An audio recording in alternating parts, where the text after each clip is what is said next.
Nitro 9.7. Let's do this. So we've got objects of the object class, object of the ball class, and we are given some objects. We're going to print them, and then we're going to do the same thing down here. So there's going to be a lot of doing system.out.println, so I'm going to go ahead and copy that because I'm sure we'll use it. We're going to print first. We're going to print second. We're going to print third. So exciting. We're going to print if the two objects are equal using the double equals. Clearly, if we want true, we'd have to do first equals second because those were created. Second is basically a reference to first, so that should print true. If we want false, we would do, for instance, first double equals third. You could also do second double equals third. And then if we want to use dot equals instead, we do first dot equals second. They are the same. And then we're going to do first dot equals third because they are in fact not the same object. And dot equals, this is going to be the default object class. And now we're going to do something similar, but with our three, the golf ball, the mini ball, oh, crumbs, and then the large golf ball.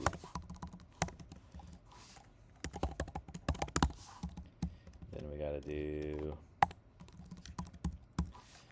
print out true using the double equals. So the golf ball and the mini ball are the same object because that's mini golf, not mini ball. Whoops. Then we got to use a false using double equals. So for instance, we do golf ball equals large golf. Double equals, of course, because we're comparing objects. And then we got to use dot equals. Do golf ball dot equals mini golf. This is just using the default, like, are they the same object? Which they are the same object. They reference the same thing. And then we'll do golf ball dot equals large golf. Okay. Run that. I feel actually reasonably confident this will run, but I might have had a typo somewhere. Drat, I did. Oh, my last line, got cocky. All right, so there we go. Easy peasy mac and cheesy. Next up, we've got basically doing the same thing, but now, oh shoot, I knew I needed to copy that because I just looked at this. We're going to copy this all over. Command A is select all, Command C to copy, Command A, Command B to paste. I'm working on a Mac if you couldn't tell.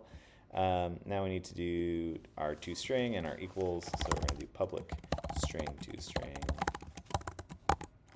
Oh, this is not the right one. And then this should be our equals. So public boolean equals, so we're making our equals method, and then our toString method. For equals, you just return whether the diameters are the same. So when you do equals, you always bring in another object of the same class that you call other. And so you return, and then you figure out what you're comparing. So I'm comparing diameters here. So I'd compare if this dot diameter double equals, because we're just comparing integer or doubles in this case, other dot diameter. Because this is the same class, you can't access the private instance variable of the other. You could also use the getter if necessary. And then in our toString, you're just going to return, and they want you to just format it as the word diameter, colon, space, and then the diameter, which is an instance variable. So if we run that, should do the same thing, but now suddenly this and this are now basically, sorry, comparing the two objects because they have the same diameter should now show the true instead of false, like before, because they were different references. Okay, now we're going to complete the rectangle class. So we have to print and compare two rectangles. They're equal if they're the same width and height. And then we have to test it, of course. So, well, we're given some testing code. So we're going to go ahead and just do the tester first. Lots of system.out print lines, which is why I copy paste this typically. So we're going to print our three rectangles. And then we have to compare the rectangles, so we're going to do, and it needs to be true, so we're going to do rectangle dot equals because we want to compare the actual values. Those two should be equal to each other. And then rect1 dot equals rect3, they should be not equal, so that should be false. Head over to our rectangle class. We gotta just make our, we gotta finish the constructor. They've already given us the instance variables. Easy enough. I prefer W and H because it's less to write, and everybody knows what that means in the context of a rectangle, but whatever. So then we need to make our equals. So we're going to do an at override. If you don't do at override, not a huge deal. Public boolean equals. And whenever you do an equals, you always have to bring in another object of the same class, rectangle other. Typically it's called other.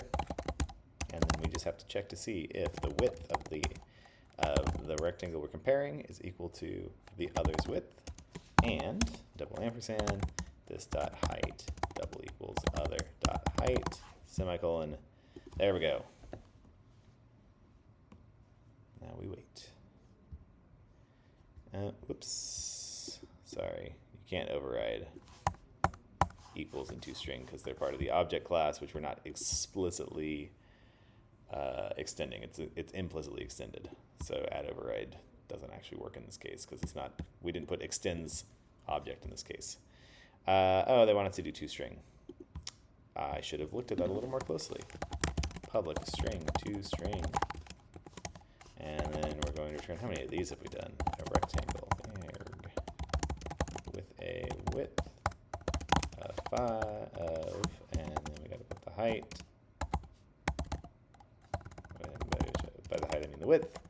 And a height of, and then put the height there. That's what we're returning. I'm going to go ahead and split the line. Run it. Check it.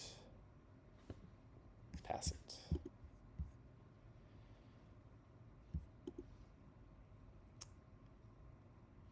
This will be our last one, the 2D array tester. So we have to go in, take any object, and compare, or any two-dimensional object, and compare using that object's dot equal method. So